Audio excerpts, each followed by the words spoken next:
Good evening, coming from hot, sweaty, stormy Wisconsin. We are here with your June Landon edition of the Badger Beer Hour. We have a fun hour ready for y'all. The typical news from Chris Drosner and Landon Cherney. We're going to have a fantastic interview with DJ Kowalske from owner, I believe, and brewer from Component Brewing. Got that right. Chris Drosner, we apologize in advance. His internet is a little shaky, so hopefully that'll keep us through. And we'll have some events. And I'm going to talk about this Giant Jones Extra Blonde Ale, maybe another one in our beer spotlight. So without further ado, it's time for some news that we have been waiting for and some exciting news about openings. So we are ready to go. Enjoy, y'all.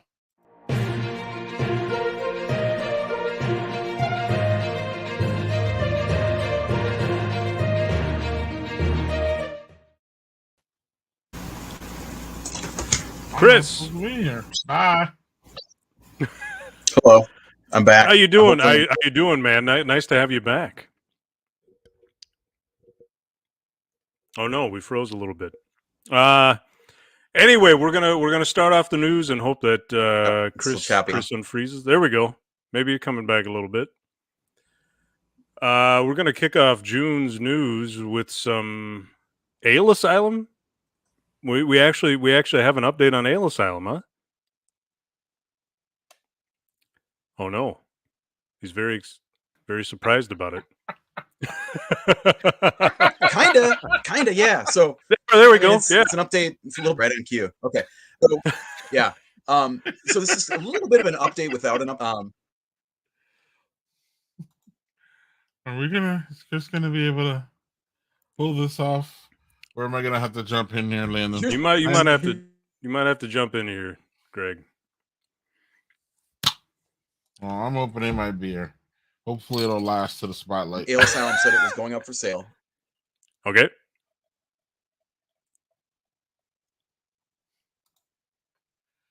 So the last time we knew, Ale Asylum was up for sale.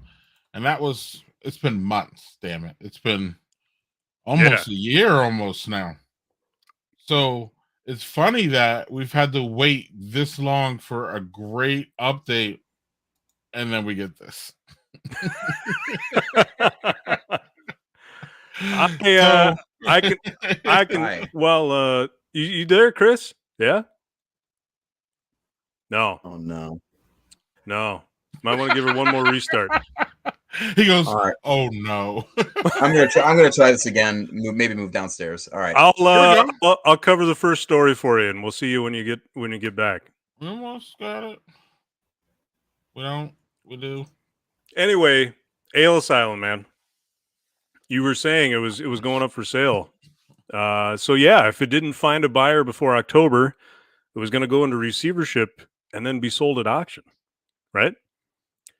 So co-founder Otto Dilba told Chris after that story broke, though, that several potential buyers emerged quickly and all were interested in maintaining Ale Asylum's brand. Otto was confident a deal would get done. The auction would be averted if there was a clear buyer in place. Of course, that deadline came and went with no news. Otherwise, we would have covered it here. Presumably meaning a deal was being worked on. Now, after all this time, there's basically no update. Though Otto tells Chris that one of those initial interest buyers is finally in the final stages of purchasing Ale Asylum. Final. He continued to not disclose the buyer's identity. So he said the brewery has been in what he called continuation mode because we've seen that the beer is still being pumped out. Brewing and planning. That's about it. Yeah. I'm sorry. Go on. You finish and then I'll comment. Brewing and planning for future releases. They're still operating the tap room. The kitchen has been closed, though that is ready to reopen when the deal closes. Otto also said the new owner already has plans to expand the brewery's emphasis on traditional styles without fruit, spices, or other non-Reinheitsgebot ingredients. He mentioned specifically sours and bigger beers, including imperial stouts. So they're not going to be doing those. Is that what I'm hearing? That's what it says. So he's going to take this back to like they're He's going to make gonna- it like he's more gonna- like a German beer brewery. Yeah. Okay.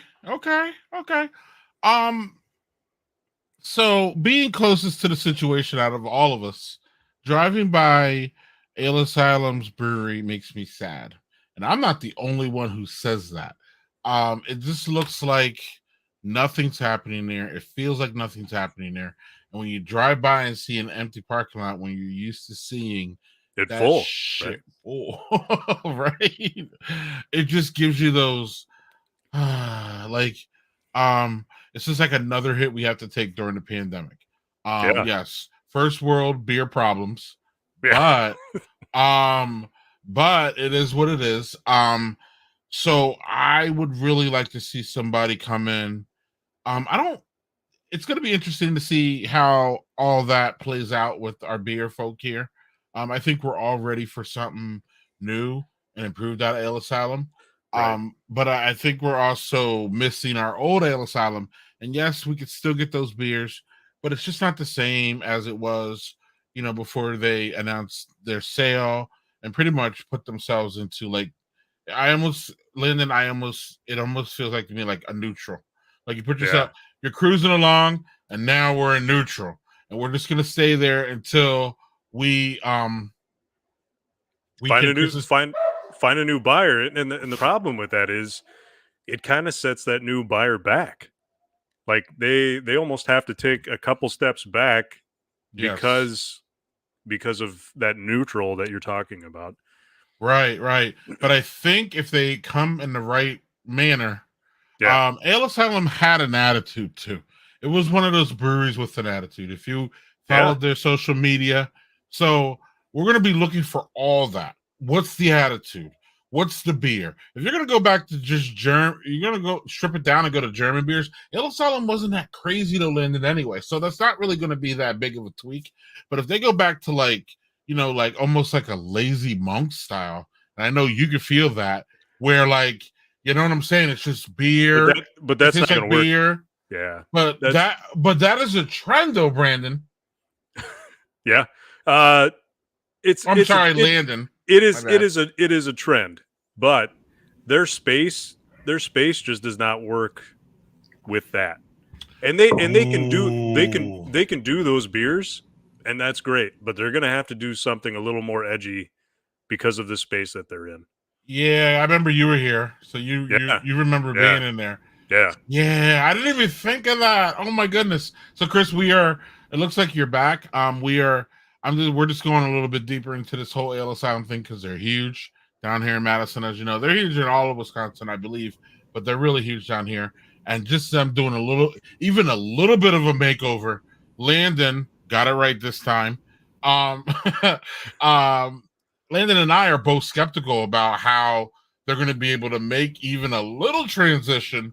And we already know they're selling, but that little transition is going to be big, I think. Yeah. Well, so I'm sorry I missed some of that, guys. No worries, right, man. No worries. Again, Chris, to bring you up, we're just saying Landon made sure that he told us about the new styles that they're going to try to bring. Yeah. We're late into the process, so it looks like it's just going to go through, but we're not officially over the line.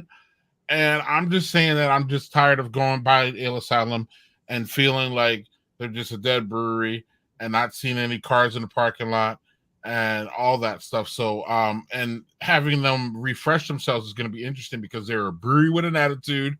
They're a brewery with, well-known beers. Hopalicious is a Wisconsin staple. And it's just going to be interesting how all this comes together and how they move forward. Don't tell me you're gone now. There he is. He's back. It's a little choppy. I catch up.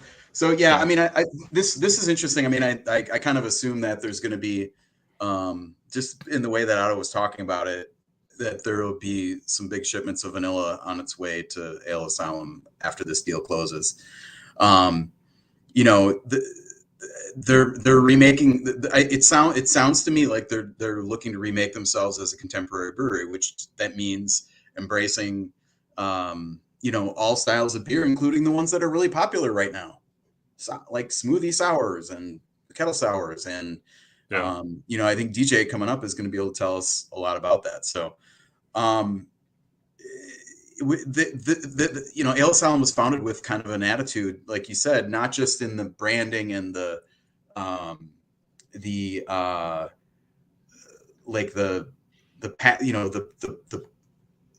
ethos, kind of like the the kind of feel. punkish Yeah. almost beer, art and that kind of stuff. Yeah. But their brewmaster is really he's really traditionalist, and they do not it took them a long time to make a lager, and I still think that they don't really use fruit or lactose in any of their beers. So that'll be changing soon, and I assume that that's not the only plan. I think that I would imagine that there's something else going on, or that I don't think the difference between Ale Asylum making smoothie sours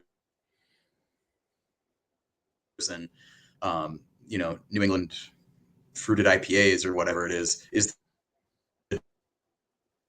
in failure. So I don't know. We'll see. As long as they don't put marshmallow in their beers, I'll be all right with them. I bet you. All right, we'll move on to the next story. You have to buy those beers. You can buy them. It's true. Yeah, you don't have to buy them. It's true. All right, we got something a little different for our next story. Oh, we lost him again. Yep. Okay. Sorry. All right. This is a pretty cool story. I'm here. So today, very, very much today, Old World, Wisconsin, which is this historical site in the Southern Kettle Moraine, opened a new, I don't know, I guess you could call it an exhibit, called the Brew House and Brewing Experience. And what it is a 1,700 square foot brew house where actual beer is being made using actual Old World techniques. So the brewer here, I'm home brewer, and it's Rob Novak, and he's using a wood fire to boil this kettle 8 gallons at a time, and a copper coolship to bring the wort down to fermenting temperature, and then they're fermented in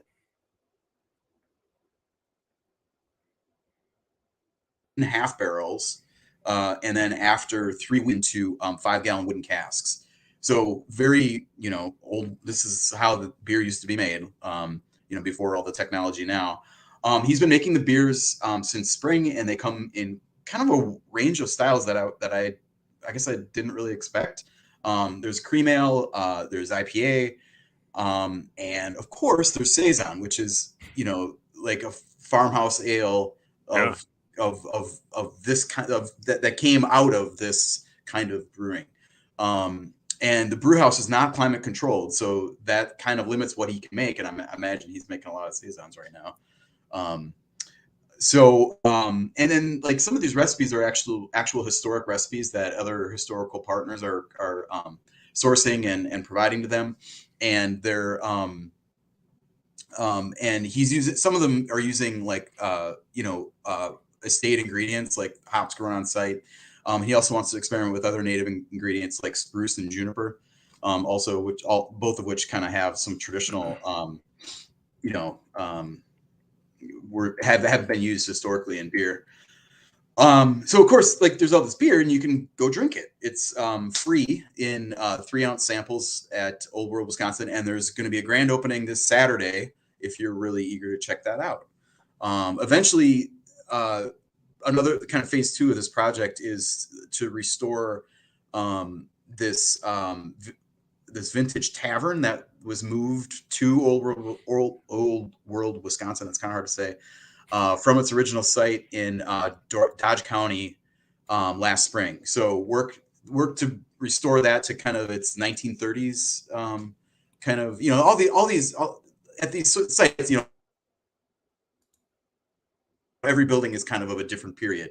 And the story that I saw didn't say like what the brew house era is, but it's obviously pre-industrial, so I'm guessing like kind of late 19th century or mid to late 19th century.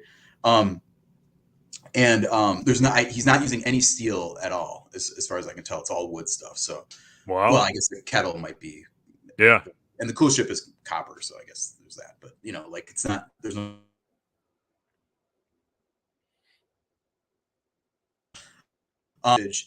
And that work is just beginning, so that open next spring. That's really cool. Yeah, it is. Yeah. So the next story, do we have a mistake? We got something from Japan. I thought this was Wisconsin. This is the Badger. Yeah, we got a real one here. But no, there's a Wisconsin connection here. So the Great Dane in Madison finally announced a project that's been in the works for several years. It's a new brewery in Sendai, which is a city about 2 hours north of Tokyo. So Great Dane has I think 4 locations in the Madison area, and 1 in Wausau, and now 1 in Sendai, Japan. So that's an interesting portfolio there. The brewmaster of the Dane, Rob Lobreglio, has deep ties to Japan and has been working to make a Dane location happen there for about 8 years.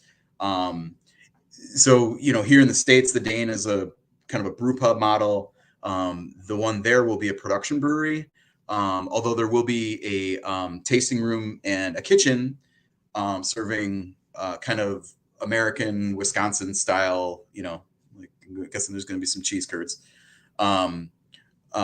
food with an American twist, or with a Japanese twist. So that sounds kind of promising. I don't know. Makes me want to go to Sendai. Ground is being broken on the new building this summer, and they're hoping to be shipping beer by next April already, which is, I don't know how things work in Japan, but in Wisconsin, that's a pretty aggressive timeline. So Rob is going to serve as brewmaster of the Japan location, and his assistant brewer, this is interesting for local sports fans. You might remember a guy named Phil Dawson. He was on Lucas in the Morning with Mike Lucas, and he did some play-by-play stuff, and kind of a man about sports. He's going to be the assistant brewer there. Really? Yeah, he left Wisconsin for Japan a few years ago. He's kind of a friend of mine, and he married a Japanese woman, a lovely person named Yukiko, and they moved back a few years ago. And he's been kind of working with Rob on this project, and he's been a home brewer for a long time, so he's looking forward to trying it out. That's awesome. As a pro, yeah. Very cool story. I mean, it doesn't have a whole lot. There's not a whole lot for us to say here because it's not like we can go there. Well, we can go there, but we can. But but really cool story out of Madison, I guess. Yeah, that's great. And then, of course, what would news be without news out of Milwaukee, right? Yeah. We do have a lot of breweries here in You do, yeah. So the big one is Ope. Remember Ope? We've been talking about Ope since for a long time here. Right. So Ope is open. Open. Get it? Yeah. I know. It's a good thing that you're a dad. We'll give you a dad joke. Yeah. Oh yeah. This is big time dad joke. I mean, to be fair, it's not technical. I guess I can actually, normally I would take credit for this, but since it's so bad, I'm going to say that it was in their press release announcing their opening. No, blame it on them then. Get it? Okay. Yeah. So this is a brewery in West Dallas. It is a big one. It is also one other, we cannot let a mention of Ope go by without mentioning the former occupant of this building, Perfect Screw Corporation. So Yep. Perfect Screws are out. Ope is in. And they've got a 15-barrel brew house, which is a pretty big brewery. Man, there's tons of space. I checked it out last week, and big brewing area. and even bigger, humongous tap room, just tons of space, lots of couches and tables everywhere. And, there's a big, there's a kind of an area for darts. And this isn't even like steel tip darts. You can just check them out and go play. It's pretty awesome. And then up front, and I'll say this, it's really beautiful. Like the layout is really nice. Like I was in there on a Thursday evening. The Brewers were just wrapping up a home game, it's not really that far away. And so there were some fans coming in with, jerseys and stuff, but it was kind of like just like normally been in just about any other, tap room in Milwaukee, it would have been packed. And this was kind of like real comfortable. It didn't seem busy. It was busy, but it didn't seem busy, service was quick and everything. Really nice. I think what's going to be probably I think the space is going to be the big draw here. Like the tap room is beautiful. It's got garage doors that open up to the back parking lot area. But there's also going to be a big patio area out front with, bocce and bags and all kinds of tables and space for food trucks and stuff. So it's going to be really nice. That the work on that is just beginning now. So we'll see. And they're doing mobile canning right now, and they've already kind of blown through a lot of beer since they opened. It was Memorial Day weekend, I believe. So. Been a couple weeks now, and it's going well. The beer is not quite where I thought it would be, to be honest. I had a really nice Kolsch, and their sours are pretty good. They have a lot with like fruited kettle sours. Sure. And I enjoyed those. But I think there's room to grow there. Two brewers are from the Explorium. And there's plenty of great beers that came out of those places. So I think, and I mean, it's the first run on every one of these beers, and I think things will get dialed in. So, but we'll see. If you go, there's plenty of beers you can find that are solid. I'd start with the Kolsch. Really enjoyed that one. Nice. So, and cans are available for a lot of the beers too. So, that's the Ope situation. Yeah. Also, which is an interesting spot. It's opening in the former restaurant Bavette, which is an awesome restaurant that just moved elsewhere in the Third Ward.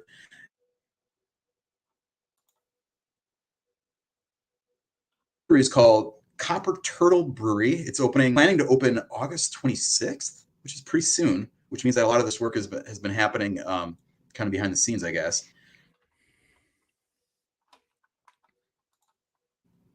The ownership is Rossi, with his family from Lake County, Illinois, and they've been long planning to move to Milwaukee.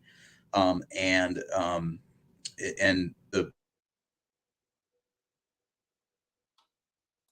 with the city with a canning line. So this is going to be this is not going to be a tiny brewery.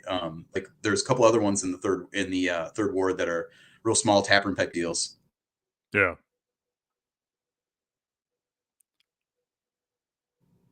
Well, one's a real small taproom deal. The other is the ale house, which of course So a new brewery in the Third Ward. Pretty cool. Kind of a secret brewery. One we didn't know about. Ooh. And then two other openings. We've got Mequon, up in Mequon, just north of Milwaukee. We've got a new Good City Brewing location. This is just a tap room, and it's opening. I believe it's in the Mequon Public Market, and that opened last week. So good.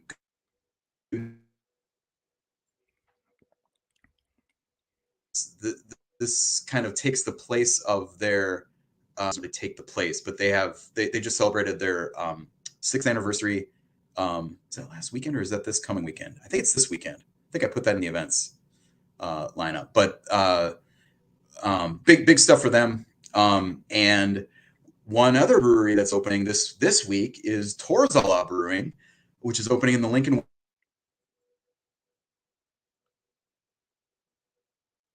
The former, well, okay, hold on. I'm going to say that. This is the 20-year dream for longtime homebrewer Jeff Torzala and his wife Trisha. The plan is to offer about 5 beers on startup and then work toward about 10. And that's carried through a bunch of breweries. They're up on the second floor. That was where Eagle Park started their first location, and a brewery followed them called Component Brewing, which is the segue interview. Yeah. So I'm gonna wrap up the news right from the space talk right into the interview with TJ. Anybody can hear me. It's a broken up segue, Greg. It's getting choppy again, I can tell.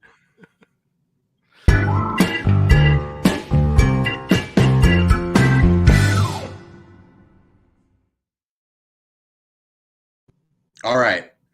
Hopefully I'm not glitching out here. I'm pleased to welcome to the Badger Beer Hour DJ Kowalske. He is co-owner of Component Brewing in Milwaukee. DJ, thanks for joining us. Yeah, you bet. So the segue from the news.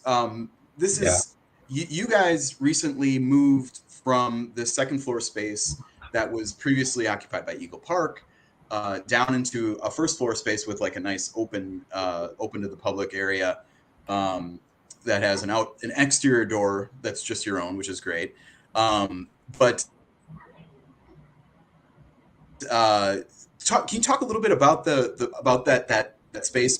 And I've heard a lot of people talk about this as kind of almost like they think of it as like an incubator for breweries that get their start in this little room. Well, I guess the tap room's a little, but I mean, there's more space in the back. But can you just talk about the journey it's been 4 years now. You just celebrated your 4th anniversary, but how kind of the segue from that space into the current one that you're in? Yeah, I think the brewery is upstairs on the second floor is maybe 400 square feet, so it's smaller than the tap room. So the whole setup is pretty small, but yeah, it was a 1-barrel system up there, direct fire. So it was a lot of fun brewing in the summer. It was John, my cousin Jonathan is kind of the brewmaster. He's the one with the reputation for great homebrew when we first started talking about this. So he was the one that kind of got us all started down that path. It was a great place to start, right? Very small. We bought all the equipment from Eagle Park. We kind of bought the place as is, all the tables, all the brewing equipment, the perlick, everything that was there. So it was really pretty turnkey, as turnkey as you could get for a brewery, which makes the hurdle, right, a lot less daunting to when you're first starting off, right? You have no idea what you're getting yourself into. You don't know what you don't know. So that was super helpful. Of course, the Eagle Park guys were really helpful. A bunch of other breweries helped us, walk through a lot of stuff as well, just to get started. But, a great place to see if your beers are, really up to par, see if they're where you expect them to be, and see how people react to them. Because of course, you're going to brew stuff that you either know how to do well or really enjoy, and that might not always be the one that fits the bill for the general public. So great way to start. Yeah. Was the plan all along to kind of see, like, use this space, that first space as kind of a proof of concept, and then move to a bigger space? Yeah, I think so. I mean, it's if one person, like you're talking about Torzala, one person kind of running it, that if you're putting in a lot of hours and brewing and doing a lot of the everything, I could see it functioning, as a standalone place for a couple employees to make a living on. But our plan was always to be a little bit bigger than that. We didn't have any thoughts of being a massive production brewery, but yeah, this was the first step. And I'd say it took probably longer than we expected to move, but that was sort of COVID timing, and Yeah, right. we really wanted to stay in Bayview too. It actually was pretty challenging to find what we were looking for in Bayview. Lots of cool old buildings, but most of them are you're gonna need to start from the ground up. You know, the bathrooms aren't functioning, so Yeah. so that was more than we wanted to bite off too. So that's why we ended up staying in the building we're at. You know, we knew the neighborhood. We love the neighborhood. It's a growing area. A lot of residential spots opening up there. So yeah, it kind of just worked out, that spot on the first floor on the south side of the building. Yeah, we've got a nice patio now, some roll-up garage doors, much more open, and room for a 7-barrel system, which was really perfect size for us to move up from the 1-barrel. Yeah, yeah. And so talk about what your vision was. Like, did some of those, did you learn? I mean, I'm sure you learned a lot in that first space, but is there anything in the new tap room specific or the brewery specifically that you said, okay, we're going to have this? As far as like brewing stuff, or just as either, as far as hospitality or on the brewery side. Yeah, I mean the hard part of the second floor up there, summertime was tough, right? You know, you're kind of like, come on up to our spot where we have a couple windows, but not much else. You know, there's no outdoor space there. So that was number one on the list, really, was to have some sort of patio. And so we had ours built. There was nothing there. Working with the landlord and some of his contractors, it was great. They helped with all the permitting and all that stuff, so we could build out about 500 square feet of patio space, which, you know, isn't massive, but you can fit quite a few tables. And we had a band out there for the party last weekend, so it's big enough to do what we wanted. And then we've got a nice cedar fencing along it, so that when you're sitting down, it's a busy area, you know, you kind of get a little bit of privacy from everything that's going on around you. So it's pretty nice to have a seat, and as long as the umbrellas are working and giving you a little shade, it's perfect.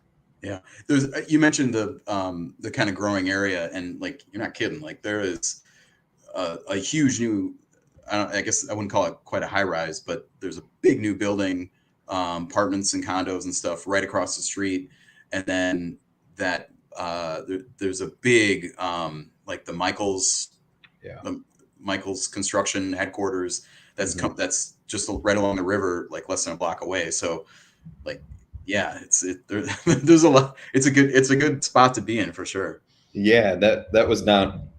We had no idea. I remember looking out the window one afternoon from the second floor spot and seeing them knocking down the pump house and the remnants of the Horny Goat, and I had no idea that was happening. So it was definitely a surprise. Were you like, high five?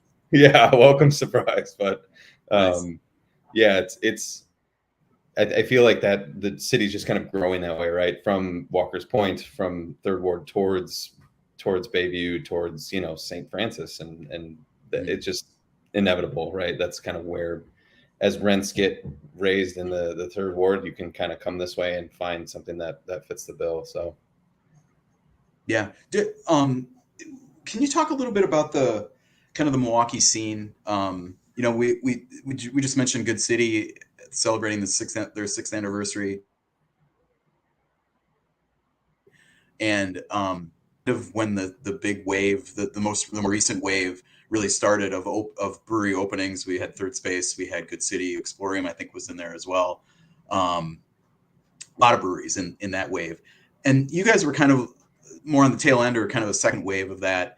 How do you kind of see where you fit into that whole kind of ecosystem, and what are the goals for Component, as far as, like, you know, you mentioned not wanting to be a big production brewery. Is this kind of like the sweet spot for where you guys want to be?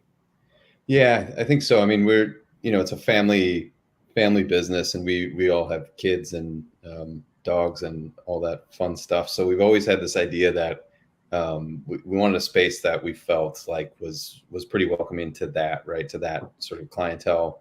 And I think what we've always thought of is kind of like a neighborhood bar, right? We've always had that kind of, I mean, there's so many great spots in Bayview that we'd hang out at, you know, the Newport, place like that are just like, you just feel super comfortable in there. You know, it's a good crowd, good beer. So I really feel it's like, I don't want to call it ultra local, but it almost feels like that, you just become sort of a part of the neighborhood. And at our size, we can have enough beer to, we have 20 taps, 20 lines now. So plenty of options, and we've been able to keep those pretty full, and at the same time still have enough beer to go out the door to start, distributing a little bit and get our name out there, which was always a struggle on the second floor. So yeah, I feel like this size of place is still, an option in other neighborhoods too, probably, right? I mean, people are always talking about how there's so many new breweries and all these things, but yeah, there's also so many new bars in neighborhoods as well, right? It feels like that's kind of what we're after. It's that neighborhood brewery. It's not we'll probably never. I could see us contract brew or something, if we really wanted to push more, get our name out more, but it wouldn't be. That's really not the end goal. I think the goal is always to have control over that, brew our own beer and distribute our own beer, which we're doing right now, self-distributing, and it's been great. It's very taking beer to new accounts and sort of people that haven't heard of us, which, not surprising as many places that we get into, but it just, the reaction is always great. And now we're comfortable with the brewing process and where the beers are at. So you feel like you're putting your best, product out there, which has always been a concern of mine. Once you get, too big, is this kind of idea that you're just another name in the book, and your beer might show up everywhere, but that might not be the best. When you say distributing, you said self-distributing, but like you're talking about like kegs to restaurants and bars, not cans. We've got a small canning line too, and so we're canning our own. We'll do just not a large amount. We're just kind of getting that going. Maybe of a 7-barrel batch, we'll do 20 or 30 cases, and then we're selling to places like Ray's and Discount Liquor, and some places that we would go to shop, right? Places I want to see our beer on, and that's been great too. Working with a lot of those shops enjoy working with self distributors, right? They don't have a problem with it, which we were kind of concerned with. It's easy for a guy to cut a check to one large distributor for 10 different beers, from 10 different companies, but it's nice to see that they're all still willing to work with the little guy. Nice. What about the beer? I know we've talked a lot about the brewery and the business and stuff, but I guess, I was going to say John's approach to the beer, but I'm sure you're involved with that as well. It is mostly John has always been that, that's really been his thing. And he's taught us a lot along the way. And we did used to all brew upstairs on the smaller system, but now that we're downstairs, we have a full-time brewer. So that's been great, and still John's able to, still kind of experiment a little bit. Not as easy as you could on a 1-barrel batch, where if things went wrong, you dump it down the drain, you're out a couple $100, which, of course it happens. You're a little more cautious about it on a bigger system, but it's definitely, a few of the beers were like flagships, like ones that he kind of homebrewed and we, altered to get a little scale up a little bit. But really I'd say that's the minority of our beers, right? There's maybe 5 or 6 beers that we still continue to make. And then things kind of come and go. It's not necessarily even seasonal, right? It's just something that John wants to tweak this recipe. One that's really easy to tweak is our sort of kettle souring, fruited kettle sour styles. We started off with one sort of flagship, Rose's sour, which was named after my great grandma who lived in Bayview. Her name was Rose, and so this was a homebrew recipe that we kind of started with, and just kept it going and added some mango and raspberry, and it got this great flavor and great look to it. And it's one people still kind of seek out, right? They've had it upstairs even, and now they can find it in stores. So it's really cool to kind of build a beer like that. But it's also fun to be able to just, I want to, like we just did a collab with Lion's Tail for our anniversary. Same sort of style, low ABV, 4.8% or something around there. It was blueberry, lime, and basil. Actually, it was a goza. So and some salt. So we went like a little bit lighter on the fruit, maybe than we normally would. Yeah, and it's just I had that turned one out at the great. anniversary party. It was really good. Yeah, Really thanks. enjoyed Yeah, it. Yeah, it was. Like basil, I was like, and he's like, yeah, it's pretty. It's pretty subtle, and I'm like, okay, all right, let's go for it. And it was great. Yeah, it's one of those things. You're trying to get all these flavors to meld together, and not have one just absolutely overpower Yeah. everything, which is pretty I was challenging. I was talking to my friend. I'm like, hey, like, can we just put salt in every beer? Like, why do we only do that? Because it just like amplifies the flavor so much. Yeah. That I was like, salted IPA. Are we going to do this? Like, let's do this. I'm sure it wasn't the first. That wasn't my first beer. I'll just say that. Yeah. Right. And that's we have a range of stuff. I mean, we've always made the Pilsner was the first beer we made upstairs because we had time. Even on a 1-barrel system, we knew it was going to sit there for a while, so we had time to lager it. We and once we made that and realized how it could turn out even on a small system, we never looked back again. We always tried to have a lager on. Now we always have probably a few on. I mean, it's something that I feel like become more recently a little more obsessed with, just kind of getting these different lager styles down. A Dunkel, we had a Czech Pils at the anniversary party, which was like straight Saaz, hops, just very traditional. But those ones we don't really mess with too much, right? Like we're trying to stick to the style, and yeah, it's more about the execution than the concept, right? Yeah, and it's a ton of fun. I mean, we have beer gardens and things too where we need that. You've got to have that beer. You can't show up with your 9% double hazy IPA. I mean, you can, but it's going to be a short beer garden for some people. Yeah, make the Lutherans pretty drunk that night. Yeah.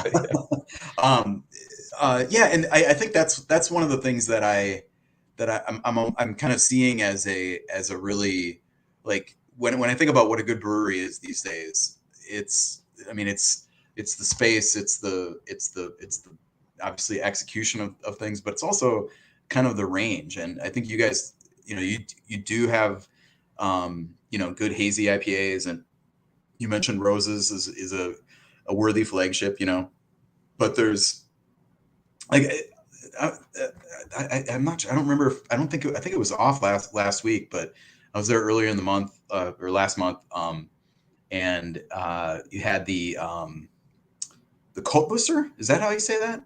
Oh Kind yeah, of a German. yeah. And that was I know that was a collab was that with Lehman or Westallion? It was Westallion, and then Hideaway. No, I'm totally blanking on it. Down in Burlington, I believe, a little small brew pub. Oh yeah. Okay, Runaway. Yes. Sorry, like totally. Yeah. It's funny how that seems so long ago, even though it really was. There was the beer last month, Yeah. but that I think that's just like beers like that, and you had I think maybe 2 Hefeweizens on, in the last month or so. Just a really we were talking about that. This is this kind of a window to a previous conversation that we had, everybody else. So, but I call them old man beers, and I consider myself an old man now, I guess. But and there's something about like just like not needing to get crazy with everything. Like I love crazy beers. I want to try things that are off the wall, basil, blueberry, goza, whatever, but there's something great about just like, a really solid lager, and you guys are definitely doing that. Like, these are not easy beers to make, and, come through nicely. So congrats on that. Yeah. Appreciate it. Yeah. Hats off to John and our brewer, Doug. I mean, just, they take, you got to have a special, like, it's like, the art and science together. It really is. It's just incredible to me to kind of watch it in action, and see how these things come about. The Dunkel is another one, right? Where you're just like, it's sitting in the bright tank, and we're in there, and a lot of me and John and my brother Steve, all the founders, all have our day jobs. So we'll be working from there on our day job while Doug's working hard on beer, and we're all just like, is it time yet that can we try that one in the bright tank yet? It's just it's so much fun with lagers. Just kind of the waiting really, it does kind of add something to it. I feel like it's you still try it early on, you know, and you're just like, okay, I can see, kind of feel where this is going, see where this is going. But then once you finally get there, it's just great. Nice. Anything that you want to mention? Anything coming up for Component? Any special releases or events or anything like that? No, I think we're a lot less beer gardens from this year. One that we're going to try and push pretty big will be in Hales Corners, July 15th and 16th, or whatever the Friday and Saturday is. I probably have those dates wrong.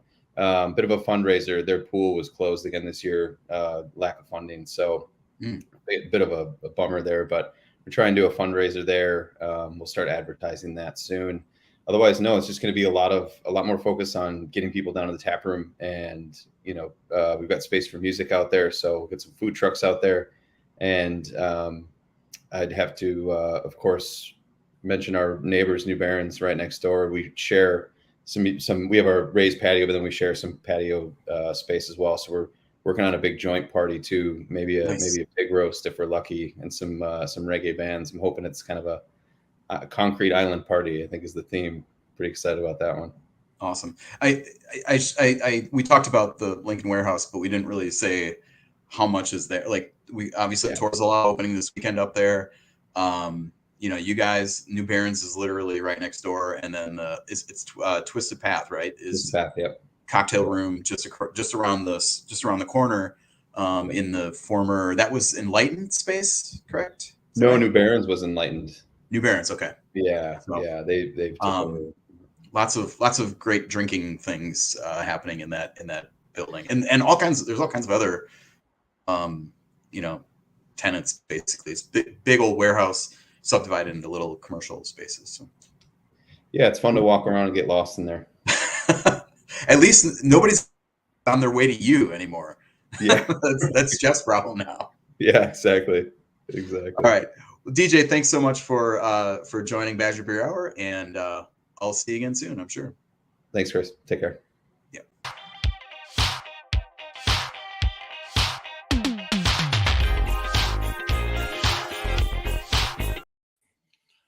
Nice interview, Chris, and I'm glad you made it through it. I'm going to start with Giant. So during Beer Spotlight, I need to do a little introduction, of course. Duh. Beer Spotlight, we usually highlight one Wisconsin beer per month, but Chris decided to suggest that we each talk about a beer that we are fond of that's out right now in Wisconsin. So I'm going to start with Giant Jones's Extra Blonde Ale. It happens to be their 4th anniversary ale. We've had Jessica Jones on this fine program talking about, I believe it was cookies and beer pairings. Christmas cookies. Yeah, so that was fun. But so I'm gonna, instead of just me talking about it, I'm just gonna read what it says on the label here real quick. The Extra Blonde Ale celebrates 4 years of the women of Giant Jones making big organic beers, and you for being here with us through it all. Made simply with organic Pilsner malt and organic Tahiti hops, usually reserved for dry hopping double IPAs, plus organic yeast, of course. The correlation is with our favorite beer style barley wines is valid. And yet this is designed for sunnier days. Cheers to the next 4 years. This particular beer was bottled 5/31 this year, and it's 10.9 ABV. They wanted to look like a barley wine. It does. They wanted to drink like a barley wine. It does not. Really? It drinks more like a blonde ale, and that's dangerous because it's 10.9%. So here we are again with another dangerous Giant Jones beer. Landon, I know you and the Taproom Travelers visited there outside of us. I think you were there too when we were at Working Draft. Chris, I know you've been there. I'm pretty sure a few times. You're very familiar with them. This is just right up their alley, though. It's an easy drinker. It's big in ABV, but not in presentation, if that makes sense. Yep. You don't feel it until the bottle's done, and then it's already socked you. Another thing that Giant Jones does well, and then I will pass it to you, Landon, for your beer, is that, and y'all probably know this too, is that they really do a great job at being organic. And what I mean by that is that, when organic beers first came out, I don't know about y'all, but they didn't taste right to me, and I didn't really like them. And you just roll up to Giant Jones, and I almost have to be reminded that they're a fully organic brewery, because their beers just are all approachable. They taste like any other beer that I would get up the street at, Working Draft, or right down the street at Vintage. Here in Madison, if you're familiar with that, that's our layout a little bit. I mean, Parch Eagles right up the street. We got Oso. We got a whole bunch of different breweries around there, and these beers do not stand out in that organic manner, if that makes sense. And that's a good thing, because again, I think organic beers have that kind of stereotype to them a little bit, like, this is organic. So Jessica just does a great job at everything, and this is just another fine example. I believe they still have it at their tap room, and maybe some places around Madison. I'm not 100% sure, but it's a 4th anniversary beer, and that was only like 2 weeks ago. So you still might be able to grab this one, but I'm pretty sure once this one goes away, we won't be seeing it anymore. But I'm a light, summery, nice session 11%er beer, 11% session. Be careful, but it's a fun beer. And cheers, y'all. Landon, what do you got? I'll give a small plug for Giant Jones. Third and Vine here in Eau Claire gets drops from from Giant Jones all the time. So actually, if you're in the Eau Claire area, you can pick up some there. Yeah, nice. So 10 bucks a bottle, I think, which is still pretty damn good for that beer. Yeah, it is. Yeah, and they're 7 out of the tap room now, so there's a little bit of a thing. But you can't, again, unless you're coming down here, it might cost, gas will cost you more than that. Yep. Period. What's going on, Landon? I'm sorry, I cut you off. So no, you all know my affinity for pumpkin beers. Yeah. No way. So it's June. What? Man, I'm still drinking pumpkin. I drink it all year round. Okay. I drink it all year round. All right. Who's brewing this though? Yeah. Well, go on. Actually, right now, I think I tweeted, or I sent you guys a picture, maybe not that long ago, that Coffee Grounds here in Eau Claire has headless heron. They have, I think, 3 cases of headless heron, so you can still get it. Yeah. Okay. This is so the that's what you got?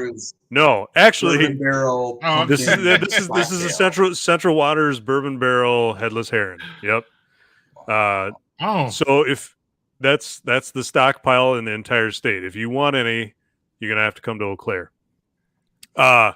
What I am drinking. Thanks for the warning. So part of the pandemic and not getting out, I cleaned out my beer fridge, and I didn't think that I really had that much beer in there, but holy hell, there was a lot of beer in there. and I put it all out in the big fridge. I still have several cans of the Blizzard of 91. This stuff ages amazingly. Oh, it's so good. Tell us about that beer. What is it? Yeah, what is going on? So it's just it's a pecan pumpkin pie ale, which okay. It's not barrel aged. So you would think, non-barrel aged beer probably isn't going to sit very well. Wrong. This stuff can sit in your fridge for almost a year, and it's really, really good. Nice. Okay. Yeah. Wow. For all y'all pumpkin drinkers, you need to hook up with Landon, because clearly he knows how to do this year round. You know how to do this year round, my friend. I gotta keep some, for special time. Man. How big is that thing? Is it like a? It's a 16 ouncer. As far as ABV goes, it's only like 5%. So, Landon, real quick before we move on to Chris. Where is that again? Where you can get the headless heron? Third and Vine, right here in Eau Claire. It's kind of a little beer and cheese shop. Yeah. So they do like charcuterie and that kind of thing. It's a real neat little place. Yeah. And you could also pick up some Giant Jones there, right? And you can pick up Giant Jones there. You can pick up Giant Jones, and then I think they recently got 1880. Is that right? 1840 from Milwaukee. 1840. Yeah. Wow. So they've got them too, and then they have a whole smattering of other stuff. So nice. Yeah, really neat place. Yeah. Okay. Yeah, and there are headless heron people out there. They're kind of a strong minority. If y'all, I know Chris knows that. Coffee grounds, man. If you want to go to coffee grounds, you can have all of the bottles of headless heron. Yep. Coffee grounds. Okay. Yep. All right, Chris. What's your beer? Okay. What's been going on with you? So forgive me if I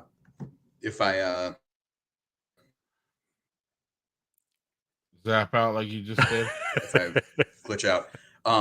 Which I think I am right now. Great. So right. Mine is this year's strawberry rhubarb from New Glarus, which I guess just dropped. I was at Camino for a late lunch this afternoon, and they had strawberry rhubarb on, and I'm like, strawberry rhubarb? That's not out yet. This is New Glarus, of course. And she said, yeah, we just got the keg today, and we put it on. So I'm like, oh, okay. Well, and Greg, do you have the tweet? You want to see it? I took a nice picture of it. Because normally I'd be like, here it is. It's but it's really good. This has been a beer that's been, I would say, up and down quite a bit year to year, which is to be expected. It's a wild beer, and trying to tame the wild bugs and make that consistent from batch to batch, especially with all the fruit and the it introduces variance there too. So, and I don't think that they're particularly trying to make it exactly the same every year like they are, with every other beer that New Glarus makes. There she is. Notice anything different about that, guys? That's that beer. It's a lot darker than it normally is. It's a little darker. Yeah. And that, so like you think about, well, there's probably more fruit in there. It is. A friend of mine said that it's kind of jammy this year, which I'm not sure if this is an intentional. Well, I don't know. I assume everything's intentional, but yeah, I mean, the reason that we like fruited sours is for the fruit mostly, right? And that is really profound in this beer this year.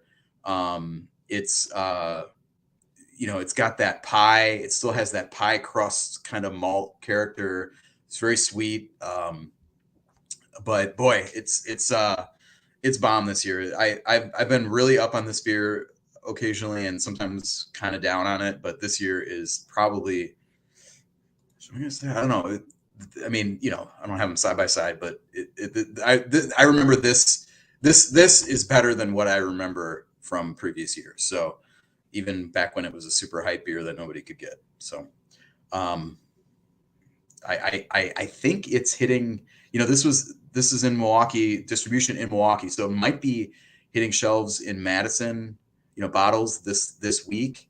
I would think by next week in Madison for sure, and maybe Milwaukee by next week for distribution, or for 4-packs. So keep on the lookout for that if you're a strawberry rhubarb.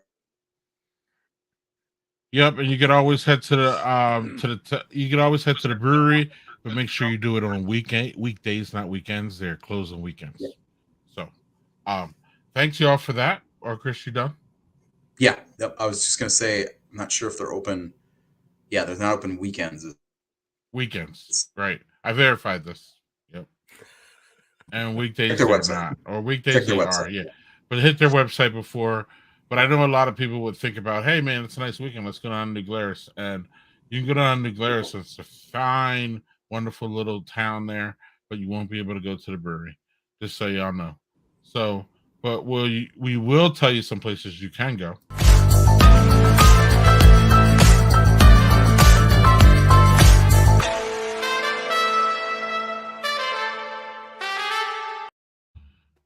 Little inside ball. Landon does all of our transitions, and I love him because he gets me like.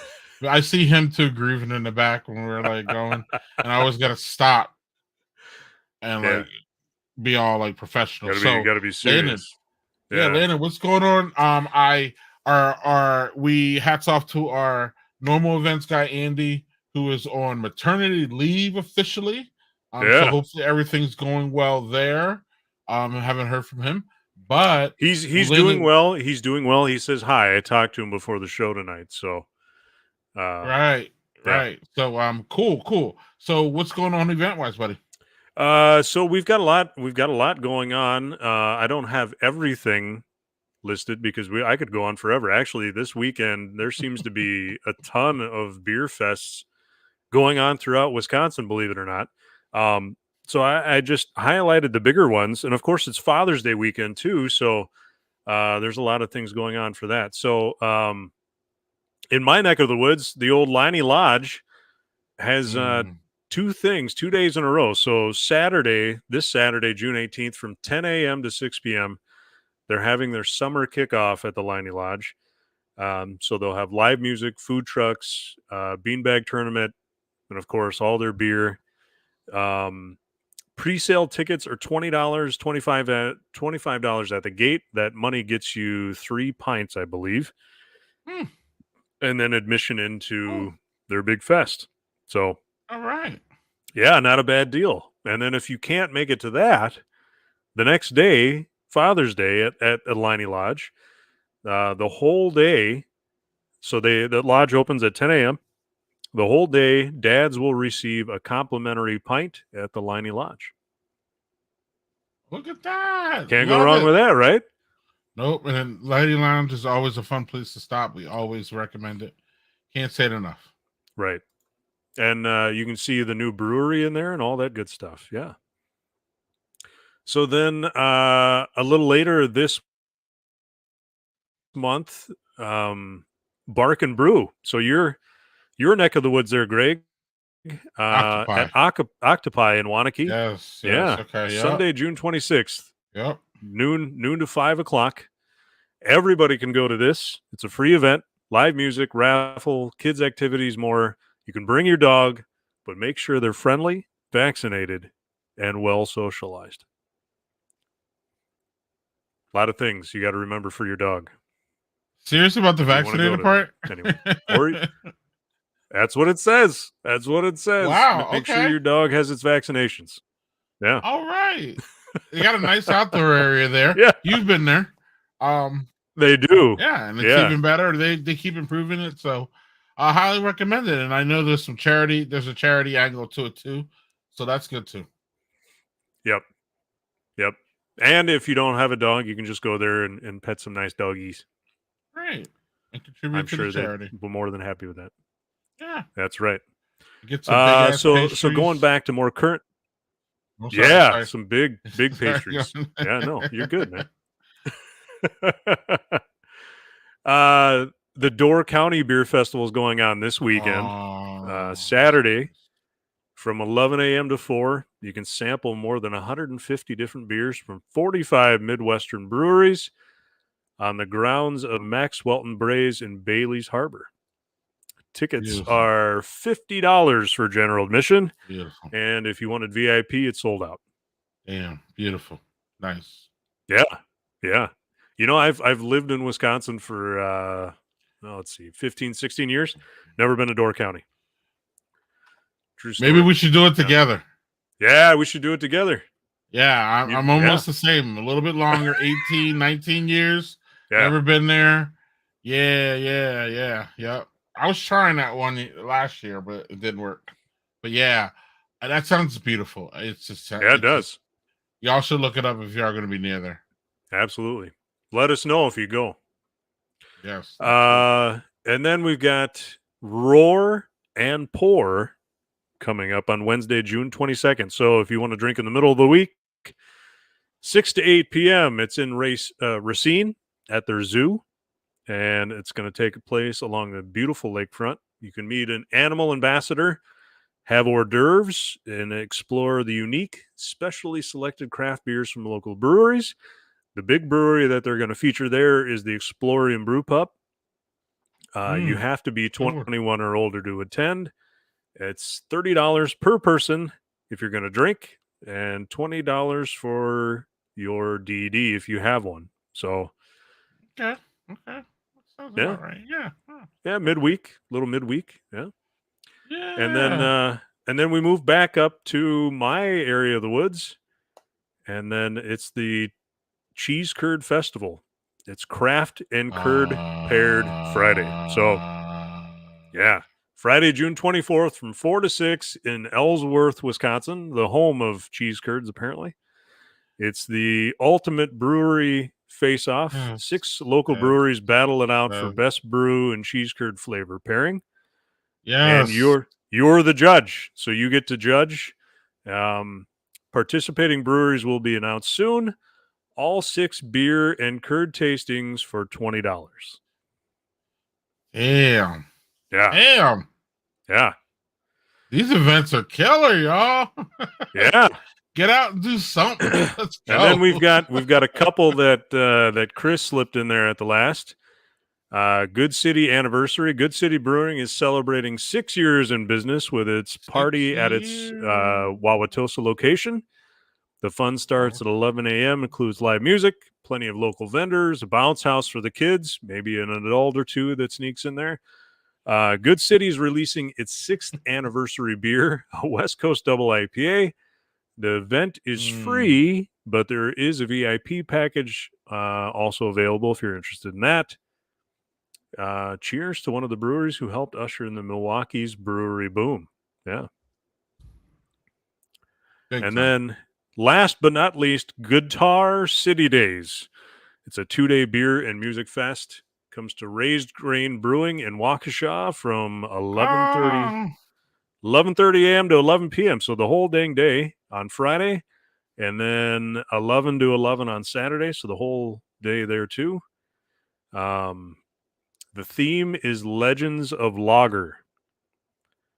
And Raised Grain, of course, will be pouring a few of those. Their full beer lineup will be available in the tap room. The event benefits the Women and Girls Fund of Waukesha County, and $1 from each beer sold will be donated to the organization. Nice. A little charity there, Yeah. a little guitar, a Yeah. bunch of damn loggers, it sounds like. Fun. Sounds like a good time. There is a lot to do. That's just this month. We're not even touching July yet, so. Wow. So Yeah. y'all need to look out as far as your local breweries. Do some Googling.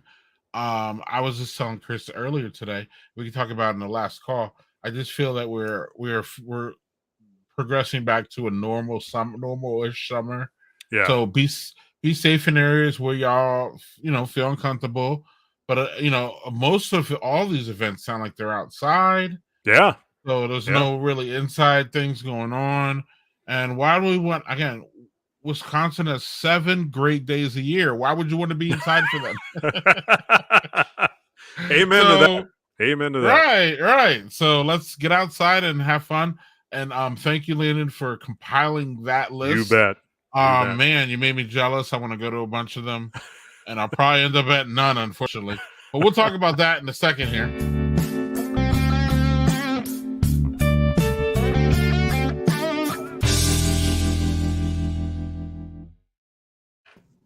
Last call. So before we get to y'all comments and what's going on with y'all beer adventures and stuff, Andrew wants to know, it's hard to believe the Great Taste is only 2 months away.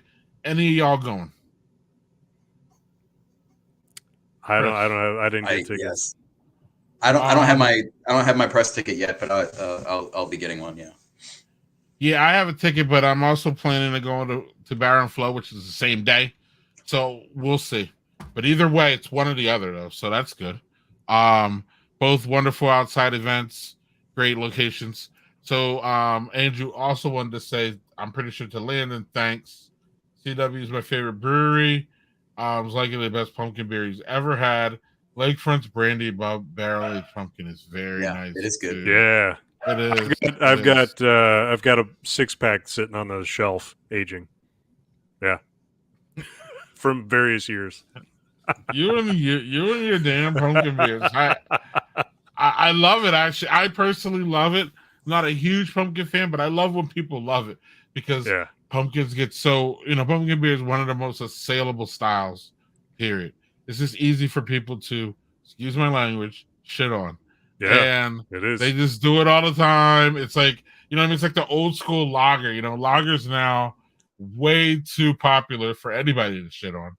But there used to be a whole thing about just lagers and so now it seems like all that has gone over to pumpkin beers. But also, though, real quick though, about pumpkin beers, I think that part of the problem with pumpkin beers is that they come out at the same time as Oktoberfest and Fest beers, and those are one of the, I don't even want to say overrated beers, but like it's hard pressed to find a craft beer drinker that doesn't like either one, Fest beer or and they love that time. They love that beer, and they love the time that it comes out. Like in the fall, everybody's looking for it. It's just so popular. So like I think that's part of what the back and forth is like pumpkin beer, Oktoberfest. We can have them both.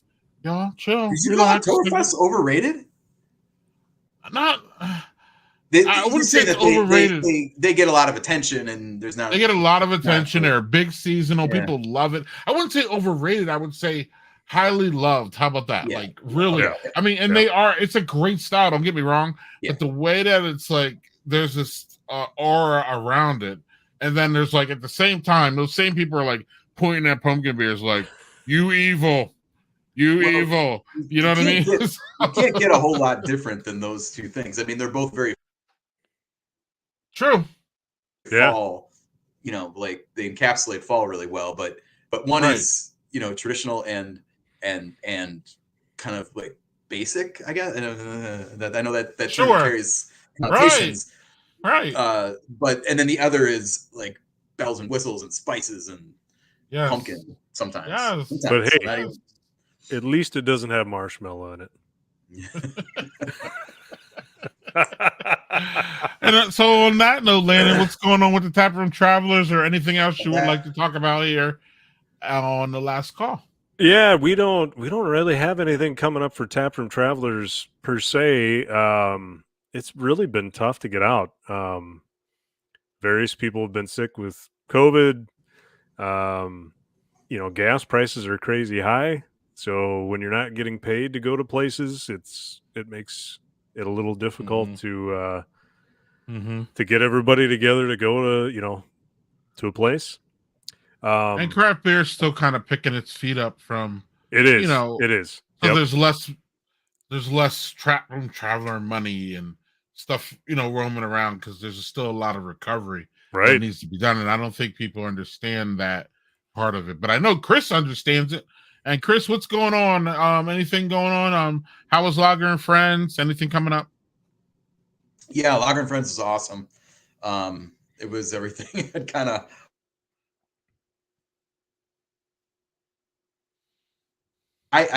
Old Heidelberg Park, which is part of the Bavarian Beer House, and I hadn't been there before. I didn't know what to expect. It was awesome.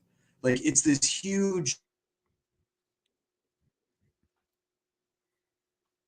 Seen photos, so I didn't. But it wasn't all the tables were inside.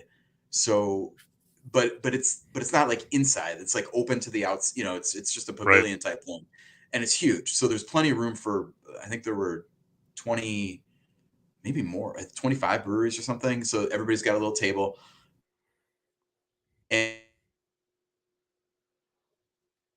go in and out from. This like food vendors with sausage and all kinds of stuff. So it was really awesome. Company was great. I went with my dad and a bunch of friends. So it was kind of this mix of people who were kind of meeting each other and of course like just the beer was awesome. It was great. Highly recommend checking out Old Heidelberg Park at the Bavarian Beer House. So cool. Anytime, really. Yeah. And one other event that I think is probably worth mentioning. This is longer horizon than the monthly events, but The Wisconsin IPA Fest is coming back on August 20th. Third Space is hosting it again, and they just upgraded their outdoor space. And I think this is going to be a huge upgrade for this event because there's a ton of room. They have optimizing, the situation with the just having everything kind of in the right spot and room for people and stuff like that. So pretty high expectations for that event. I think I will be going.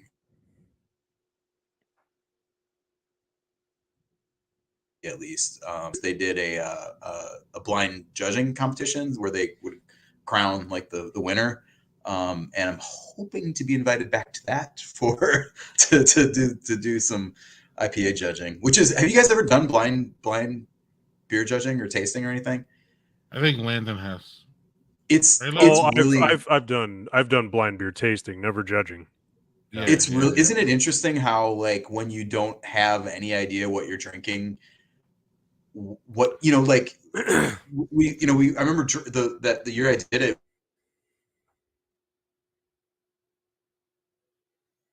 we tasted, like we knew, and they told us which one it was afterward, and we're like, that, like, we know this beer, like, and I thought I drank it enough that I would recognize it, but I mean, when you strip away all that stuff, there's so much, I don't want to call it noise, but there's so much extra signal going into your brain about this beer because I know it's from this brewery, and it's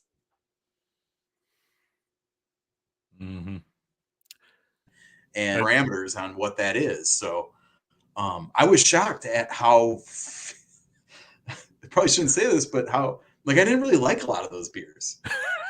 When the labels were off and I was getting this much of it at a time, there were a lot of them that were just like, I was like, holy crap, like, man, there's so much stuff there's so much, like off flavors or like just oniony hops or something. It's like, what's going on with this thing? So that was really interesting. And if you can blind judge a beer competition, I highly recommend you do it. Sorry. I would love to. I would love to. But that is a really awesome event. So would I. I think coming back to a live event this year, or did they put one on last year? I think they might have. Like ticketed. I don't remember that. I think it was ticketed and small, something like that. Oh, okay.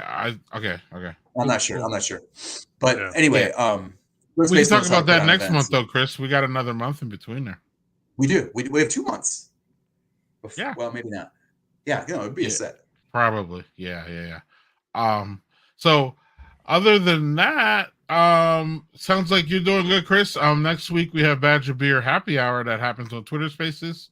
I do multiple Twitter Spaces per week now. So if you follow me on Twitter at Daddy Porter Blog there, you should, when you pop up on Twitter, you should be able to see when I'm in a space. I do all kinds of beer ones. Tomorrow, Carla and Afro Beer Check and I are talking about kids and dogs at breweries. Oh boy. Right. So that'll be fun, of course, because people come for the dogs. I'll say, what do you got, Chris? I was just going to mention, DJ kind of mentioned this in passing about Component, but every time I've been in there, which has been 2 times since they moved in their new place this spring,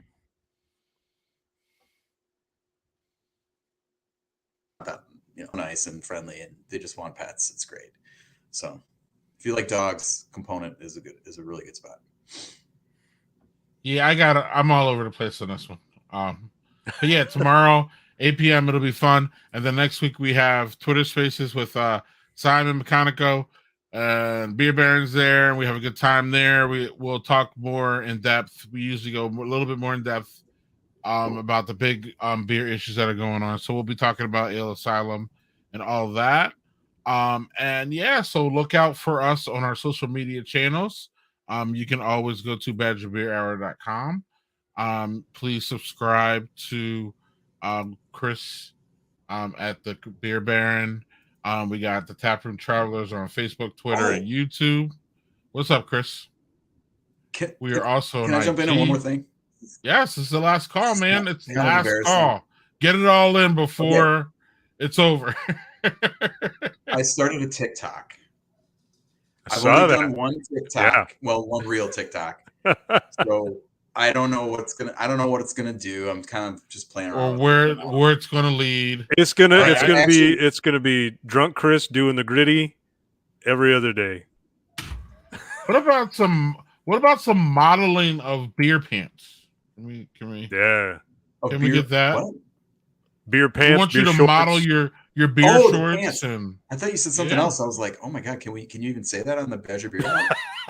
So leave that to the imagination. No, I actually recorded a video of my strawberry rhubarb pour as a possible TikTok for my first, And- maybe my first Did it go TikTok viral? review. I don't know. I don't really know what I'm doing on this media yet. So I'm just kind of playing around with it and having fun. We'll see. There you go. That's all. I'm not a TikTok native. I'll tell you that much. Way to keep yourself young, because that's where the kids Yeah, are, right? that's right. Is that where the kids You know are? why? I'm on I think TikTok that's now where 'cause the kids are. Yeah. Yeah. I went to a magazine conference last month, and there was like a keynote speaker who was like, "If you're not on TikTok, you're gonna be dead." And I'm like, "Oh my god! Well, I better get on TikTok." Yeah. Wow. I don't Save know. your life. Maybe, right. I mean, not maybe like I'm gonna, literally dead, but like irrelevant. I don't know. And that's the last thing I can be is irrelevant.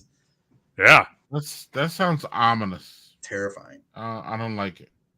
But the next Badger Beer Hour is, let's see here. It's Wednesday, July 20th, y'all. 20th. Yeah.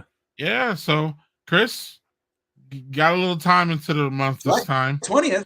It's snuck up on you this time, as you told us behind the scenes. But 20th got some time there. So we will see you. We want to thank Guys, that's everybody my for birthday, watching. by the way. Oh, are we gonna? Oh, we should all meet up. Yeah. Special. We want to thank all y'all for participating, sharing, liking, telling your friends, and we will see y'all next month, Chris's birthday, with or without Chris, but hopefully with him. But cheers, and we'll see y'all soon. Thank you. Chris is frozen. Bye, everybody.